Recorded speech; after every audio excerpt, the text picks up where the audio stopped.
Vytáhnout plachty, jedem, kdo bude poslední nahoře zatraceně to protáhnu pod týlem. Pane Hardy, vidíte něco? Co? Vůbec nic nevidím. No, tak to je hrozná mnoho tohleto. Francouzská regata na pravoboku. Křičáky doleva, pane Karlínsky! Pane Ferele, vyhlašte poplach!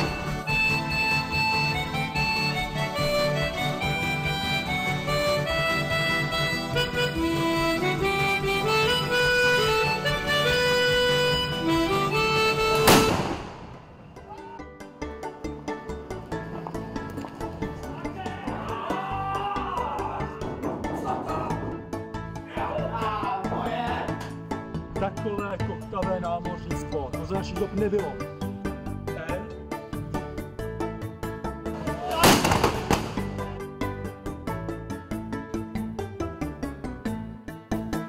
Pane, lord admirál vás očekává.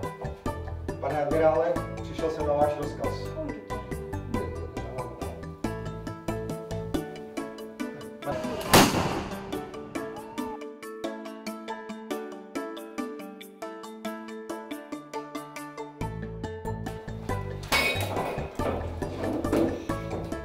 Vaše paruka, váš klobouk!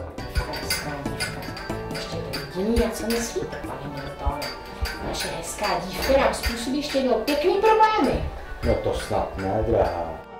Jak ne? Samozřejmě, že ano. Dejte do mě, pane Middletone.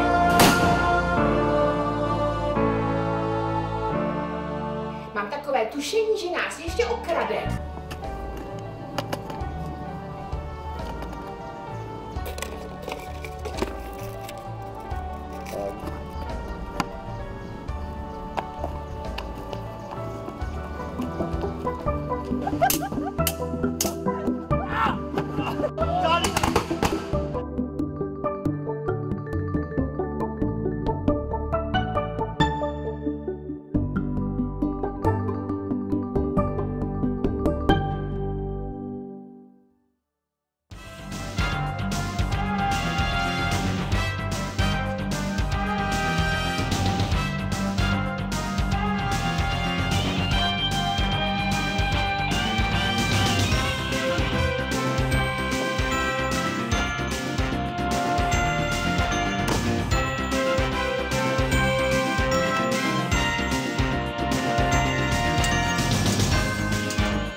My jsme byli útočníci, tak jsme skončili v obleženém městě. Slepičko, nějak odstřelítáš. Asi si ji neumíš udržet. A čtete taky něco jiného, třeba noviny? Protože kdyby ano, tak byste se dočetl, že je rok 1794, za kanálem nám řádí revoluční teror a Francie se paktuje s americkými zbouřenci.